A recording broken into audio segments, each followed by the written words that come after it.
চতুর্থ অধ্যায় সালাতের জন্য ইকামত। প্রথম পাঠ ইকামতের পরিচয়।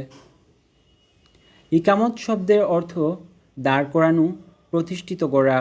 শরীয়তের পরিভাষায় জামায়াত আরম্ভ হওয়ার পূর্বে আজানের শব্দ বা বাক্যসহ সালাত আরম্ভ হওয়ার কথা ঘোষণা করাকে ইকামত বলে।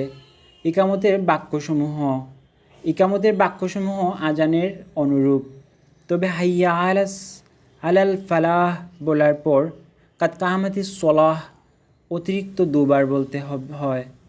নিম্নে ইকামতের বাক্যসমূহ উল্লেখ করা হলো।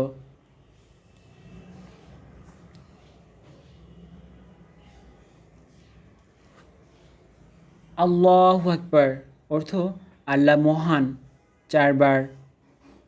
আশহাদু আল্লা ইলাহা ইল্লাল্লাহ আমি সাক্ষ্য দিচ্ছি আল্লাহ ছাড়া কোনো ইলাহ নেই 2 বার।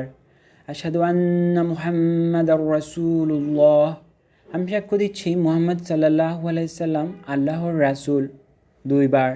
হাইয়া আলাস সালাহ এসো সালাতের দিকে 2 বার।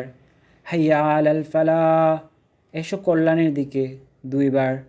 কাদ কামাতিস সালাহ সালাত কায়েম হয়েছে 2 বার। আল্লাহু আকবার আল্লাহ মহান 2 বার। লা ইলাহা ইল্লাল্লাহ আল্লাহ ছাড়া কোনো ইলাহ নেই 1 বার।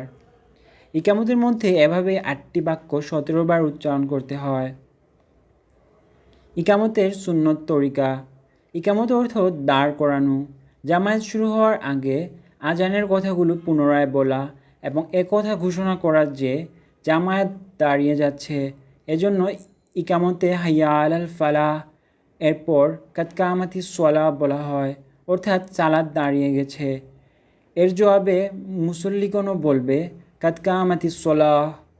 ইকামতের জবাব দেওয়া মুস্তাহাব।